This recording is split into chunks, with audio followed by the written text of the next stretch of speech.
Hello दोस्तों, स्वागत है सभी का एक्सेल वर्स चैनल पर, जहां आप एक्सेल के जरूरी फार्मूलों को बिल्कुल सिंपल लैंग्वेज में सीख रहे हैं। आज की वीडियो में बात करेंगे एक्सेल के वो ऐसे फार्मूलों को जिनकी मदद से आप डेटा को जल्दी से काउंट कर सकते हैं, डेटा सेल्स को काउंट कर सकते हैं। ये फार्मूला आपके बहुत ज़्यादा काम आने वाला है। अगर आप इन फार्मूलों को सही से इस्तेमाल करते हैं तो ये आपके काम को बेहतर और डेटा को एनालाइज करने में काफ़ी ज़्यादा हेल्प कर सकते हैं और टाइम को भी सेव कर सकते हैं। इस वीडियो में जिन फॉर्मूलों को बात कर रहे हैं वो स्टेप बाय स्टेप आपको समझाएंगे प्रैक्टिकल एग्जांपल के साथ। तो वीडियो को लास्ट तक जरूर देखिएगा और पूरा वीडियो देखिएगा। अगर कहीं पर भी कोई फॉर्मूला नहीं समझ में आता है तो आप बेझिझक कमेंट कर सकते हैं, या कोई डाउट हो तब भी आप कमेंट कर सकते हैं, या कोई नया फॉर्मूला आप सीखना चाहते हैं वो जो वीडियो में कवर नहीं हुआ तो बता सकते हैं, उसको हम नेक्स्ट वीडियो में लाने की कोशिश करेंगे। चलिए बढ़ते हैं अपने डेटा की तरफ, जहाँ पर इन सभी फॉर्मूलोज को अप्लाई करने वाले हैं। तो वापस हम आ जाते हैं अपने एक्सेल शीट में। यहाँ पर हम एक एक करके सभी फॉर्मूलोज को अप्लाई करेंगे। तो ये हमारी एक्सेल शीट है जहाँ पर हम काउंट करेंगे, काउंटा करें, उसके count blank and count if and count ifs का यूज़ करेंगे। बेसिकली यहाँ पर जो अलग अलग फॉर्मूले हैं हम अलग अलग डेटा अलग अलग कंडीशंस के अकॉर्डिंग यूज़ करते हैं। तो सबसे पहले हम बता सकते हैं काउंट जो फॉर्मूला है तो ये काउंट करता है सिर्फ सेल्स को, ऐसी सेल्स को काउंट करेगा जिनमें नंबर होते हैं। अगर अल्फ़ाबेट में कुछ लिखा है तो उसको काउंट नहीं करेगा। जैसे ये हमारे में एक छोटा सा डेटा दिया गया और इसमें हमें चेक करना है कि जो हमारे पास नंबर वाली सेल्स कितनी है, तो हम यहाँ पर काउंट फार्मूला यूज़ कर लेंगे। तो उसके लिए करना क्या है, सिंपल है, इक्वल हम काउंट लिखेंगे। काउंट लिखने के बाद यहाँ से ब्रैकेट ओपन करेंगे, उसके बाद यहाँ से हम डेटा रेंज दे देंगे। इस तरह से डेटा रेंज देने का जैसे हमने इंटर प्रेस किया टोटल बता देगा। अब ये कह रहा है कि हमारे पास इस डेटा में ऐसी इतनी सेल्स हैं, कितनी 18 सेल्स ऐसी हैं जिनमें नंबर लिखे हुए हैं। काउंट करना हो तो यहाँ पर आप काउंट कर सकते हैं, 6 यहाँ हैं, 6 ये और 6 ये हैं हमारे पास। अब ये नेक्स्ट आता है काउंटा। काउंटा का यूज हम तब करते हैं जहाँ हमें टेक्स्ट और नंबर यानी नंबर और टेक्स्ट दोनों को काउंट करना हो, तब भी ये फॉर्मूला यूज किया जाता है।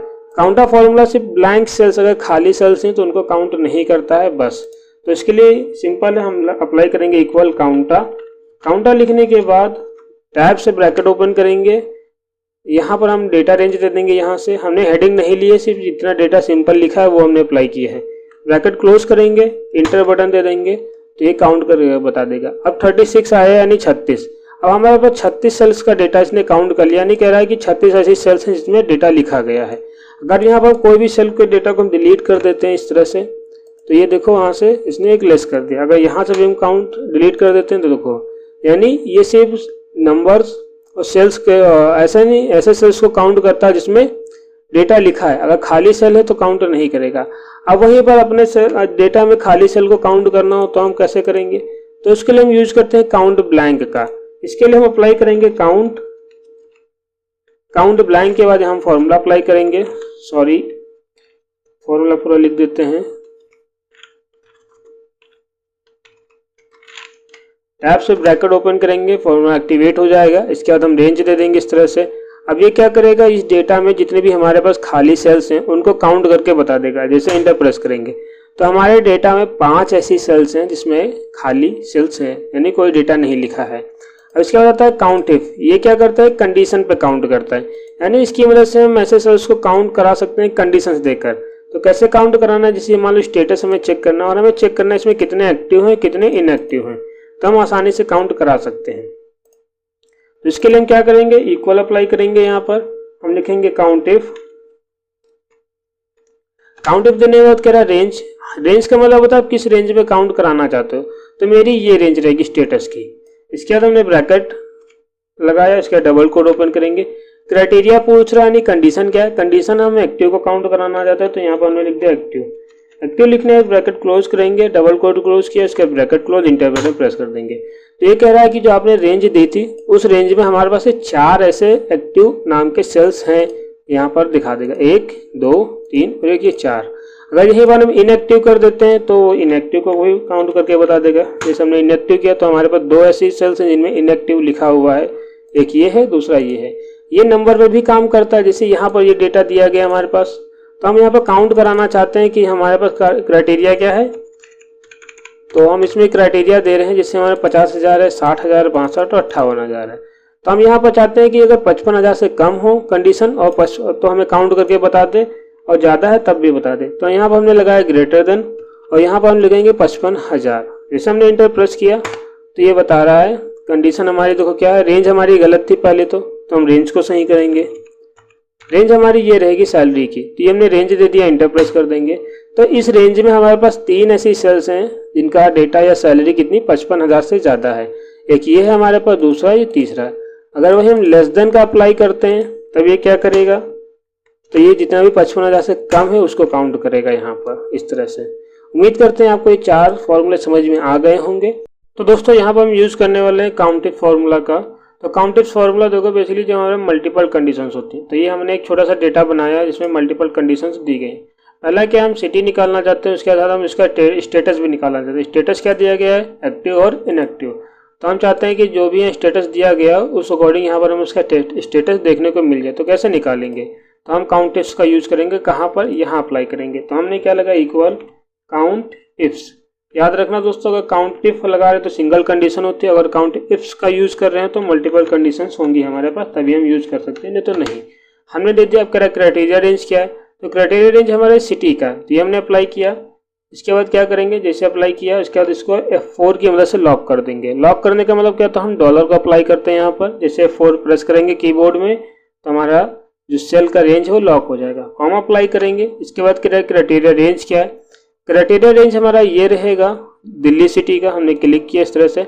अब याद रखना क्योंकि हम नीचे की तरफ आना चाहते हैं तो इसका रो जो नंबर होगा वो हमारा लॉक नहीं होगा। तो यहाँ पर हम क्या करेंगे, कॉलम को लॉक करेंगे, F4 प्रेस करेंगे। हम 3 बार F4 प्रेस करेंगे, तीसरी बार में हमारा कॉलम लॉक हो जाएगा। फिर से कॉमा अप्लाई करेंगे। इसके बाद कह रहा है क्राइटेरिया रेंज 2। क्राइटेरिया रेंज 2 का मतलब क्या, हम ये निकालना चाहते हैं ना, इनएक्टिव और एक्टिव यानी स्टेटस। तो ये हमारा क्या है, क्राइटेरिया रेंज 2 है। इसको भी F4 की मदद से लॉक कर देंगे। इसके बाद हमने कॉमा अप्लाई किया। नेक्स्ट यहाँ पर आता है क्राइटेरिया 2 क्या रहेगा, हमने दे दिया ये। अब यहाँ पर ध्यान रखना कि हम राइट साइड से ड्रैग करेंगे तो हमारा जो स्टेटस वो चेंज होना चाहिए, एक्टिव से इनएक्टिव वो सिलेक्ट कर ले खुद से। अगर ऐसा नहीं होता तो डेटा गलत हो जाएगा। हम चाहते हैं कि ये सिलेक्ट कर ले, तो इसके लिए हम क्या करेंगे, रो को लॉक करेंगे और कॉलम को फ्री कर देंगे। तो इसके लिए हम 4 प्रेस करेंगे यहाँ पर 2 बार इस तरह से, इंटर प्रेस कर देंगे। ब्रैकेट क्लोज किया हमने, इंटर प्रेस किया। जैसे हमने इंटर प्रेस किया ये हमारे पास आ चुका है। यहाँ से इसको नीचे की तरफ ड्रैग करेंगे और राइट में ड्रैग कर देंगे तो ये हमारा डेटा आ जाएगा। अब यहाँ पर देखो हमारे जो सिटीज़ हैं, दिल्ली का स्टेटस एक्टिव दिखा रहा है जो कि यहाँ पर है। मुंबई में हम आते हैं, मुंबई का स्टेटस का इनएक्टिव जो कि यहाँ पर इसने काउंट करके बता दिया है। वहीं बैंगलोर में आते हैं तो बैंगलोर का स्टेटस क्या एक्टिव जो कि यहाँ पर दिखा रहा है। तो इस तरह से हम यूज़ कर सकते हैं। अगर एक कंडीशन है तो हम काउंट इफ का यूज़ करेंगे। अगर मल्टीपल कंडीशन है, 2 या 2 से ज़्यादा कंडीशन है, तो हम काउंट इफ्स का यूज़ कर लेंगे। उम्मीद करते हैं दोस्तों आपको ये फॉर्मूला समझ में आया होगा। अब चलिए इनको अगर हम बड़े डेटा पे यूज़ करना तो कैसे कर सकते हैं वो समझते हैं। सबसे पहले हम यूज़ करेंगे काउंट इफ का यूज, जो कि सिंपल डेटा हमने बनाया है यहाँ पर। जैसे अब हमारे पास अटेंडेंस सीट है, अब इसमें हमें देखो काउंट करना क्या, कंडीशन दी गई है ना, पी को काउंट करना नहीं प्रेजेंट्स को। कैसे करेंगे, तो यहाँ पर हमने अप्लाई किया इक्वल काउंट इफ यूज करेंगे। अब कह रहा है रेंज, तो हमने ये रेंज दे दिया इस तरह से। रेंज देने के बाद हम कॉमा डबल कोट में हमें क्या काउंट करना है, पी लिखा हमने, डबल कोट बंद किया, ब्रैकेट क्लोज, इंटर बटन। तो ये हमारे टोटल इसने प्रेजेंट्स को काउंट कर दिया। इसका ड्रैग कर देंगे। सेम फॉर्मूला यहाँ अप्लाई करेंगे जिसमें हम क्या काउंट करने वाले हैं, इसमें काउंट करेंगे हम एब्सेंस को। सिलेक्शन दे देंगे इस तरह से। सिलेक्शन देने के बाद हम डबल कोट अप्लाई करेंगे, इसमें हम एब्सेंस को काउंट करना, तो हमने ए लिखा, डबल कोट हमने बंद किया, bracket close, inter button press किया, तो ये हमारे एब्सेंस आ जाएंगे यहाँ पर। उम्मीद कर रहे हैं आपको ये समझ में आ गया होगा। तो ये जो कंडीशन वाला फॉर्मूला ये हमारे ऊपर डिपेंड करता है कंडीशन कैसी है हमारे डेटा में, तो इसका यूज हम कर सकते हैं। अगर सिंपली काउंट करना है सिर्फ नंबर्स के सेल्स को, तो आप काउंट का यूज करिए, काउंट फॉर्मूला अप्लाई करिए। अगर चाहते हैं कि नंबर और टेक्स्ट दोनों काउंट हो तो काउंटा का यूज करिए। अगर चाहते हैं खाली सेल्स को काउंट करना है तो काउंट ब्लैंक का यूज करिए इस तरह से। तो उम्मीद करते हैं आपको समझ में आ गया होगा। अब चलिए, जैसे ये हमारे पास बड़ा डेटा दिया गया है, लगभग 50 लोगों का डेटा है, तो 50 डेटा में हम इसको कैसे अप्लाई कर सकते हैं। तो अप्लाई करना है क्या, यहाँ पर हमें काउंट करना है सिर्फ नंबर्स की सेल्स को। हमें देखना है कि सैलरी का सेल दिया गया डेटा, इसमें देखना है कि कितने लोगों की सैलरी दी गई है, चढ़ी हुई है, यानी कितने सेल्स हैं जिनमें नंबर लिखे गए हैं और कुछ सेल्स यहाँ पर खाली हैं, तो उनको अपने हमें काउंट करना है। तो सिंपल से अप्लाई करेंगे काउंट फॉर्मूला। हमने दिया है काउंट, रेंज दे देंगे, रेंज हमने यहाँ से सिलेक्शन दे देंगे, कोई दिक्कत नहीं है। इसके बाद ब्रैकेट क्लोज करेंगे, इंटर बटन। तो हमारे पास इस रेंज में 43 ऐसे सेल्स हैं जिसमें सैलरी का डेटा लिखा हुआ है, यानी नंबर्स लिखे हुए हैं। बाकी कुछ सेल्स हैं जो खाली हैं इस तरह से। अगर हमें खाली सेल्स को काउंट करना है तो वो भी कर सकते हैं। कैसे करना है, तो काउंट ब्लैंक में आते हैं, फॉर्मूला अप्लाई करेंगे काउंट ब्लैंक। इसके बाद यहाँ पर रेंज कह रहा, हम रेंज दे देंगे इस तरह से, ब्रैकेट क्लोज, इंटर बटन, तो ये हमारे पास काउंट ब्लैंक बता देगा। 1 मिनट, कहीं पर गलती हो चुकी है इससे, तो रेंज हमने दे दिया और रेंज को हम देते हैं इस तरह से, मैनुअली सिलेक्शन देते हैं जहाँ तक डेटा है। उसके बाद हम इंटर बटन प्रेस करेंगे।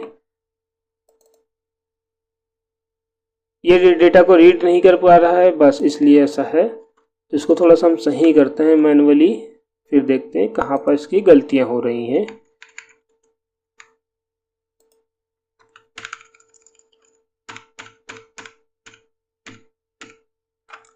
इंटर बटन प्रेस करते हैं तो ये, हाँ, तो इसने काउंट कर लिया। तो हमारे पास गलती क्या हुई थी, सिंपल से, कि यहाँ पर इसने सही से रेंज नहीं एक्सेप्ट की थी। जैसे हमने रेंज को सही किया तो इसने काउंट करके बता दिया। यानी हमारे इस रेंज में जो सैलरी का रेंज है, इसमें हमारे पास कितनी 7 ऐसी सेल्स हैं जो कि खाली हैं, तो यहाँ पर काउंट करके इसने बता दिया। अगर ओवरऑल डेटा में चेक करना हो कैसे, तो कैसे करेंगे, इक्वल अप्लाई करेंगे। हम यहाँ पर अप्लाई करेंगे काउंट ब्लैंक। काउंट ब्लैंक यहाँ अप्लाई करने का यहाँ से हम सिलेक्शन दे देंगे। सिलेक्शन देखो पूरा डेटा में हम कीबोर्ड से सिलेक्शन देना चाहते हैं तो कंट्रोल शिफ्ट होल्ड करेंगे, राइट एरो की प्रेस करेंगे, फिर उसके लेफ्ट एरो की प्रेस करते, सॉरी डाउन एरो की प्रेस करेंगे तो पूरा डेटा हमारा सेलेक्ट हो जाएगा। ब्रैकेट क्लोज करते हैं, इंटर बटन प्रेस करते हैं तो इसने काउंट कर दिया। यानी हमारे डेटा में पूरे की पूरी जो डेटा लिस्ट दी गई है, इसमें 17 ऐसे सेल्स हैं जो कि ब्लैंक यानी खाली पड़े हुए हैं। तो इस तरह से हम यूज कर सकते हैं। अब चलिए काउंटा का यूज हम कैसे करते हैं। अब हमें काउंट करना है कि इसमें जो भी पूरा डेटा नहीं, सेल्स जो कि लिखे हुए हैं पूरे में इतना, तो ये कितने सेल हैं जिसमें डेटा भरा हुआ है यानी लिखा हुआ है। तो हम क्या यूज करेंगे, काउंटा। काउंटा फॉर्मूला यूज होता है नंबर और टेक्स्ट सभी को काउंट कर लेता है एक्सेप्ट ब्लैंक सेल्स, यानी खाली सेल को छोड़कर बाकी सारा डेटा काउंट करके हमें बता देगा। तो कैसे करना, हम यहाँ पर लिखेंगे काउंटा। काउंटा लिखने के बाद ब्रैकेट ओपन करेंगे, कहीं पर गलती हो गई है फिर से, ये हमारा काउंटा फॉर्मूला आ गया है, फिर से कहीं गलती हो गई, देखते हैं, हाँ ये रहा। काउंटा आने के बाद कह रहा है वैल्यू, हम यहाँ पर पूरी रेंज दे देंगे। रेंज हमने बताया है कंट्रोल शिफ्ट राइट एरो की, उसके डाउन एरो की प्रेस करेंगे, ब्रैकेट क्लोज, इंटर बटन, तो ये हमारे पास आंसर आ जाएगा। यानी हमारे पास 289 ऐसी सेल्स है जिसमें डेटा लिखा हुआ है पूरा। बाकी सेल्स हमारे पास 17 सेल्स ऐसी हैं जिसमें खाली सेल्स हैं। और अगर हमें नंबर के काउंट करना है तो हम काउंट का यूज कर लेंगे। अब आते हैं count if. Count if basically वो कंडीशन पे यूज होता है। अब इस रेंज में हमें चेक करना है कि हमारे पास एक्टिव का स्टेटस कितना और इनएक्टिव का स्टेटस कितना है। तो आसान है, सिंपल सा है, सिंगल कंडीशन अप्लाई कर लेंगे काउंट इफ का यूज। जैसे हमने दिया कह रहा रेंज, हमने रेंज ये दे दिया। रेंज देने के बाद कह रहा क्राइटेरिया क्या रखना चाहते हैं, comma double quote. Double quote में क्राइटेरिया को रखेंगे एक्टिव। एक्टिव जैसे रखा, डबल कोड बंद करेंगे, ब्रैकेट क्लोज करेंगे, इंटर बटन जैसे हमने प्रेस किया तो इसने आंसर दे दिया। तो हमारे स्टेटस की सेल में, सॉरी रेंज में टोटल एक्टिव कितने हैं, 33, यानी इसमें 33 टाइम्स एक्टिव लिखा हुआ है, बाकी इनएक्टिव लिखे हुए हैं। अगर इनएक्टिव को भी काउंट करना है तो सेम है, सिंपल फॉर्मूला है, बस जहाँ पर हमने एक्टिव लगाया था वहाँ पर इनएक्टिव कर देंगे, काउंट करके हमें बता देगा। अब चलिए सैलरी में कैसे काउंट करते हैं, तो सैलरी चलिए दिखाते हैं आपको। हमें काउंट करना है कि काउंट इफ, काउंट करना चाहते हैं कि इसमें जो सैलरी दी गई है हमारे पास, तो उसमें डेटा जो सैलरी का है उसमें एक रेंज निकालते हैं, उस अकॉर्डिंग हमें काउंट करना। तो कैसे करेंगे, तो ये हमने सैलरी दे दी, इसको रेंज दे दिया। अब कंडीशन क्या देना है हमें, यानी क्राइटेरिया, पहले हम डबल कोट अप्लाई करते हैं कंडीशन के लिए। अब हम चाहते हैं कि जो 50,000 से ज़्यादा की सैलरी है वो काउंट करके बता दे हमें कितनी दी गई। तो हमने यहाँ पर लिखा 50,000, डबल कोट को बंद करेंगे, ब्रैकेट क्लोज, इंटर। तो 37 ऐसी सैलरीज हैं जो 50,000 से ज़्यादा हैं। अब चाहते हो कि 50,000 से कम बताए, तो यहाँ पर हम दे देंगे इसको लेस देन, जो कि ग्रेटर देन था हमने लेस देन दिया, इंटर बटन प्रेस किया तो बता रहा है कि 2 ऐसे सेल्स हैं जो 50,000 से कम हैं, यानी 2 लोगों की ऐसी सैलरी हैं जो 50,000 से कम आई हैं इसमें। अब चाहते हो कि 50,000 को भी काउंट कर ले, तो यहाँ पर हम इक्वल अप्लाई कर देंगे, इंटर कर देंगे। तो हम 50,000 को भी अगर अप्लाई कर लेते हैं तो हमारे पास 6 सेल हो जाएंगे टोटल, यानी 2 50,000 से कम है और 4 50,000 वाली सेल्स हैं इसमें। तो उम्मीद करते हैं आपको ये समझ में आ गया होगा, इसको हम किस तरह से यूज़ कर सकते हैं यहाँ पर। अगर हम दूसरे डेटा में बात करते हैं तो हम उसमें भी अप्लाई कर सकते हैं। अगर चलिए वो डेटा ढूंढते हैं पहले, अगर हमें मिल जाता है तो हम उसमें अप्लाई करके दिखा देते हैं। चेक करते हैं वो डेटा कहाँ पर है। तो चलिए वो डेटा है नहीं, इस समय एक एरर दिखा रहा है हमारे पास। काफ़ी ज़्यादा डेटा है हमारे पास, अलग अलग दिए गए हैं। देखते हैं sales percentage D, smart D. तो हमारे पास सैलरी है, सेल्स परसेंटेज, इसमें चेक करते हैं। तो बेसिकली इस डेटा में एक एरर दिखा रहा है जो कि ओपन नहीं हो रहा है। तो चलिए हम इस डेटा, ये जो डेटा है ये आपको प्रैक्टिस फाइल हम अपने टेलीग्राम चैनल पर दे देंगे, वहाँ से आप डाउनलोड कर सकते हैं। और कोई भी डाउट लगा हो, फॉर्मूला नहीं समझ में आया हो, तो आप बेझिझक कमेंट कर सकते हैं, उसको हम वहाँ पर समझा देंगे, या तो हम नेक्स्ट वीडियो बना देंगे इसके ऊपर। तब तक के लिए कीप लर्निंग, कीप वॉचिंग। कोई डाउट हो तो बेझिझक पूछिए।